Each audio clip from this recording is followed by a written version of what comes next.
Assalamu alaikum my dear students. Today our topic is development of male gametophyte.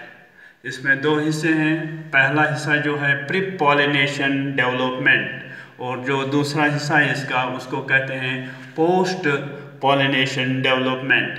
Pre चूँकि हमको पता है कि जो गेमिटोफाइट या मेल गेमिटोफाइट वजूद आता है माइक्रोस्पोर से मेल गेमिटोफाइट वजूद में आता है। That is microspore is the first cell of gametophytic generation. जो माइक्रोस्पोर पहले भी बताया मैंने in the previous lecture that microspore is ellipsoidal in shape and it is surrounded by two layers. Outer layer is exine and inner layer is intine और इसमें बीच में pores होते हैं। Exine is very tough made up of sporopollenin and intine is made up of pectocellulose. There are three pores, those are called germ pores in the exine in certain portions। और ये तीन पोर इनको कहेंगे germ पोर। वजूद में किस तरह आता है? This microspore is formed by the meiosis of microspore mother cell. अब जो माइक्रोस्पोर है it is the first cell of gametophytic generation. It starts germinating within the nucleus. हम within the pollen sac, ये start क्या होती है? Germinate within the pollen sac. इसको कहते हैं इंसिटे where enclosed within the pollen sac. Their development it is called a precocious। The freshly formed microspore जो होता है cytoplasm and centrally placed nucleus. इसमें क्यों जो फ्रेशली फॉर्म्ड माइक्रोस्पोर होता है वो क्या होता है? That has it is rounded somewhat rounded and has centrally placed nucleus cytoplasm and centrally placed or that is prominent nucleus prior to first mitosis। इसमें पहला माइटोटिक डिवीजन होता है प्रीपोलिनेशन में और बाद में जब पोलन ट्यूब में आता है वो न्यूक्लियस जो जनरेटिव सेल होती है उधर दूसरा माइटोटिक डिवीजन होता है। पहला में प्रीपोलिनेशन डिवीजन में प्रीपोलिनेशन स्टेज में डेवलपमेंट में जो होता है उसका पहला माइटोटिक डिवीजन होता है। जो माइटोटिक डिवीजन होने से पहले ही it shifts towards the periphery by the development of large vacuole due to formation of large central vacuole।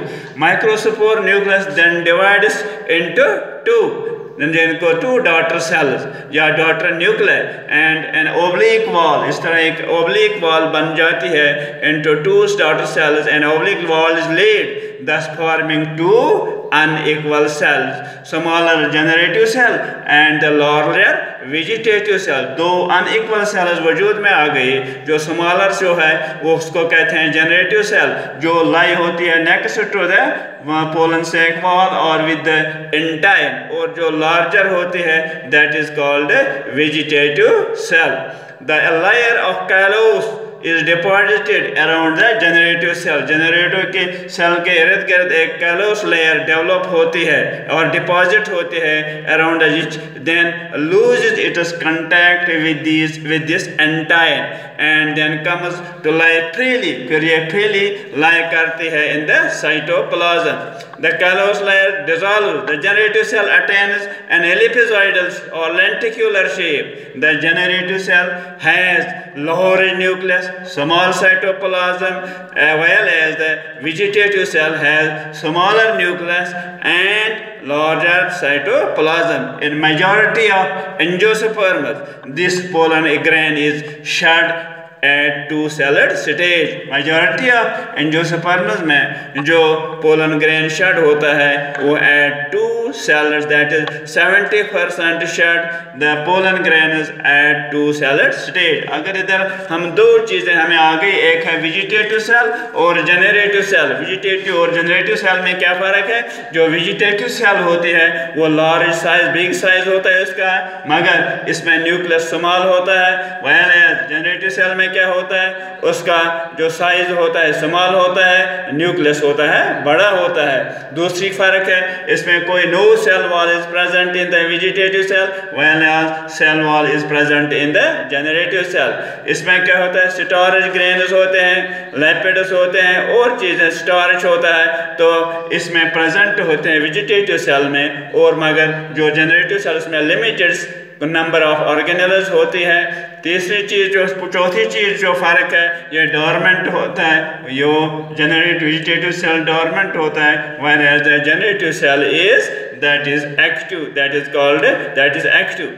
इसके बाद ये हो गया प्री पॉलिनेशन डेवलपमेंट। अब हमें समझ में आ गया जो प्री पॉलिनेशन डेवलपमेंट है कि माइक्रोस्पोर ही फर्स्ट सेल है for the development of male gametophyte, और ये स्टार्ट करता है germinating within the pollen sac में अंदर ही होता है। तो उस कंडीशन को प्रिकॉशियस कंडीशन कहते हैं, जो बन गया नया जो माइक्रोस्पोर फ्रेशली फॉर्म माइक्रोस्पोर, इसमें साइटोप्लाज्म होता है और सेंट्री प्लेस्ड क्या होता है, प्रोमिनेंट न्यूक्लियस होता है। पहला माइटोटिक डिवीजन होने से पहले ये मूव करता है, डिस्प्लेस्ड टुवर्ड्स द पेरिफेरी की तरफ वो मूव करता है, ये डिस्प्लेस होता है due to the formation of lorry central vacuole बनने की वजह से ये मूव करता है टुवर्ड्स द पेरिफेरी, और माइक्रोस्पोर न्यूक्लियस तब डिवाइड होता है किसमें, दो by mitotically into two daughter nuclei, और एक ओब्लिक वॉल ले होते हैं, oblique wall is laid between the two, और एक laid between the two them, और जो दो डॉटर सेल्स वजूद में न्यूक्लियस वजूद में आती हैं और एक ओब्लिक वॉल इनको अलहदा करती है, then forming two unequal cells. Smaller one is that is called generative cell, और जो लार्जर होती है जो स्मॉलर सेल वो जनरेटिव और वो लाई करती है नेक्स्ट टू द इंटेन के साथ ही होती है, और जो मच लार्जर होती है वो क्या होता है, वो ट्यूब सेल होती है, या जिसको कहते हैं वेजिटेटिव सेल, वो क्या होते हैं, वो भी प्रेजेंट होते हैं विद इन द माइक्रोस्पोर। और layer of callose is deposited, callose layer deposit होती है around the generative cell which then loses its contact with the intine, जो इंटाइन के साथ अपना कांटेक्ट लूज करती है, and then comes freely into the waste, freely इस cytoplasm में आती है।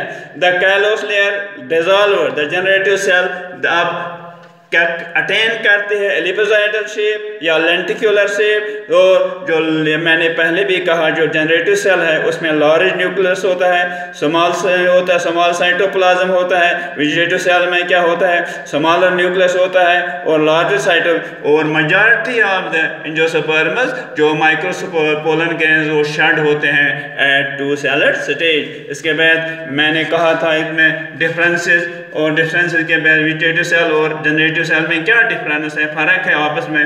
जो वेजिटेटिव सेल होते हैं उसका बिग साइज होता है, स्मॉल न्यूक्लियस होता है। जनरेटिव सेल में क्या होता है, उसका होता है साइज स्मॉल होता है मगर न्यूक्लियस बड़ा होता है। इसमें कोई सेल वॉल नहीं होती है, इसमें सेल वॉल होती है।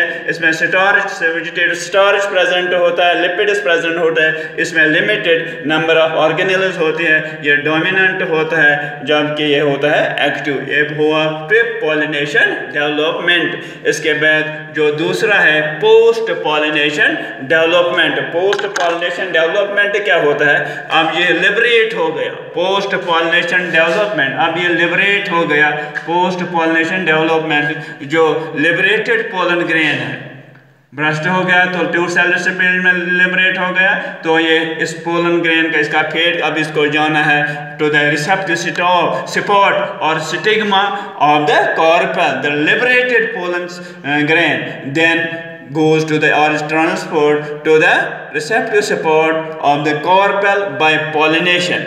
On the stigma by pollination means transfer of pollen grains from anther to the stigma, that is called the pollination. The liberated pollen grain or grains are transferred to the receptive space or the carpel या जिसको कहते हैं stigma, और by किसके जरिए, pollination के जरिए stigma, यूं ही ये इस पर absorbs moist water and swells in एफ्यूम, जो ही इस पर पड़ता है तो एब्जॉर्ब करता है मॉइस्चर, और वहाँ क्या होता है, ये स्वेल होता है, इट स्वेल जो it releases world health recognition. अगर इसमें रिकॉग्निशन फैक्टर मौजूद होगा, प्रॉपर की प्रॉपर लॉक प्रॉपर की से खुल सकता है। इसी तरह अगर इसमें जो होगा जो receptive spot proper pollen grain आ गया, अगर इसका रिसेप्टिव स्पॉट इधर डिटरमाइन किया उसने फैक्टर्स, अगर इसमें मिल गए इसके पोलन ग्रेन, तो इसको अलाउ करता है for further germination. These factors determine it release wall health recognition factors. These factors determine whether the pollen grain will germinate on the stigma or not. अगर इन्होंने ये germinate, अगर इन्होंने recognize किया, subsequent to the mutual recognition, the vegetative cell जो होती है वो क्या होती है, enlarge, vegetative cell enlarges and comes out in one of the apertures, जो vegetative cell होते हैं वो काम होती है one of the apertures of the pollen grain, pollen grain में से किसी भी पोलन ये जर्म पोर से वो बाहर आती है। one of the apertures in the form, किस शक्ल में बाहर आती है, in the form of pollen tube। ये किस शक्ल में बाहर आती है, in the form of pollen tube। The pollen tube grows between the cells of the style, between the cells of the stigma and passes, इसी तरह नीचे गुजर tissues of the style, the wall of pollen tube और is the extension of intent। जो wall होती है, जो pollen tube खुद होता है वो किसका बना होता है, वो वेजिटेटिव सेल का, वेजिटेटिव सेल का बना होता है। जो इसकी वॉल होती है that is the extension of intine, ये एक्सटेंशन होती है इंटाइन की। द ट्यूब सिक्रेट्स एक्सोजीनस, जो ट्यूब होता है इसमें आता है वो सिक्रेट करता है एक्सोजीनस पैक्टिनेसेस और and other hydrolytic enzymes create, इससे क्या होता है, एक पैसेज क्रिएट करता है ताकि वो इससे गुजरे थ्रू द स्टाइल तो एंट्री, ताकि एंट्री के लिए एक पैसेज बनाता है। जनरली वेजिटेटिव ट्यूब से में न्यूक्लियस, जो वेजिटेटिव सेल होती है वो माइग्रेट करती है towards the pollen tube, tube में वो जाती है एंड न्यूक्लियस में इन the pollen tube and reaches, वो कहाँ होती है, एट द डिस्टल एंड पर वो पहुँचती है इस पोलन ट्यूब के। वायरस जो जब पोलन ट्यूब हो गई डिस्टल एंड, वो जो जनरेटिव सेल होती है वो उसको डिवीजन होता है माइटोटिक डिवीजन, ये बनाती है दो मेल गैमेट्स। इस तरह ये दो मेल गैमेट्स बन जाते हैं इधर से, which is the characteristic feature of angiosperm. जो कैरेक्टरिस्टिक फीचर है एंजियोस्पर्म्स का, जहाँ डबल फर्टिलाइजेशन होती है, दोनों पार्टिसिपेट करते हैं इन द फर्टिलाइजेशन, तो it is the characteristic feature of angiosperms which was given by Nawaschin in Fritillaria. जो जो male gamete consists of a nucleus, वो surrounded by sheath of cytoplasm.